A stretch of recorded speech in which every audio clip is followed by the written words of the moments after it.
Hi juniors, it's Mr. Preuss with the next installment of our college planning videos.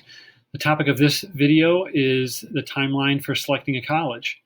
And what you see on the screen is just a simple timeline that points out several major dates or time windows that are relevant to the next year and a half of your planning schedule.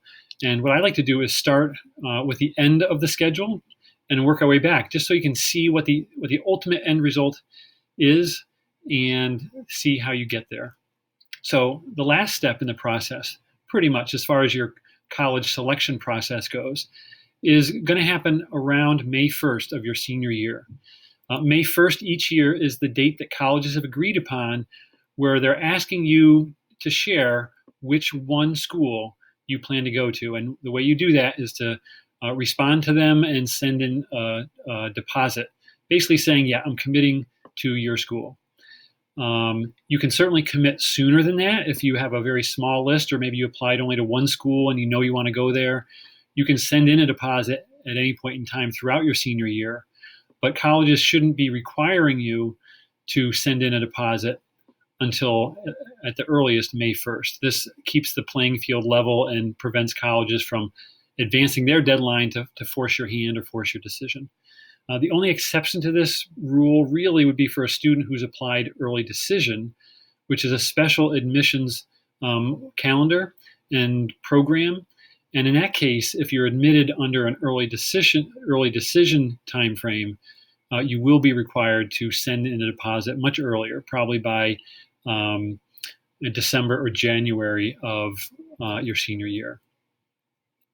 So if we walk backwards from this date, another significant date in your senior year will be October of 2021.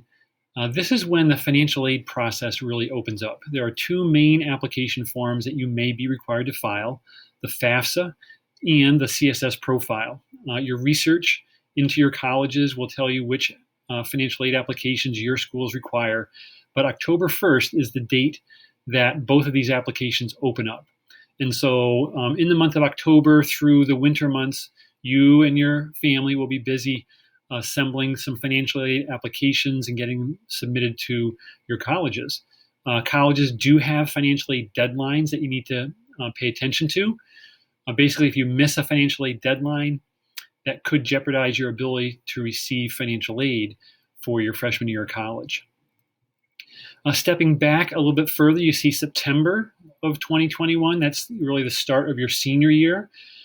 Continuing on through February or so of your senior year, this is when most of you will be submitting your college applications.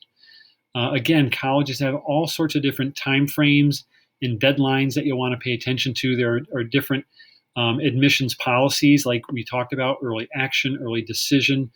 Rolling admission is something you'll hear about.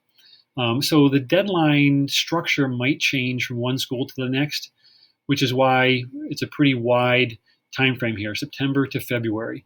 But as I've mentioned in other videos, you should see your senior year primarily as the time frame you're going to be preparing your applications.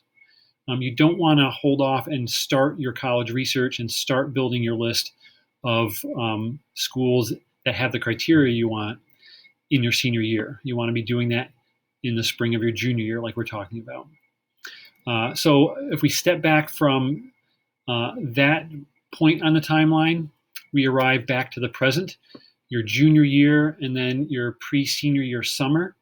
It takes us back to these three goals that I've talked about in earlier videos.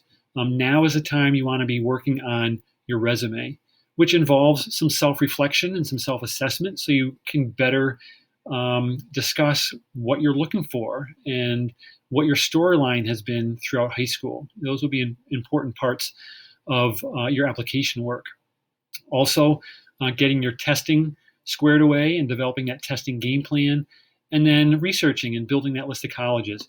All of that work really belongs in the spring of your junior year, so that the timeline can proceed in a way that's not too stressful, and you take care of a lot of that research and prep work early on, so you have it to stand on as you're going through the rest of the process.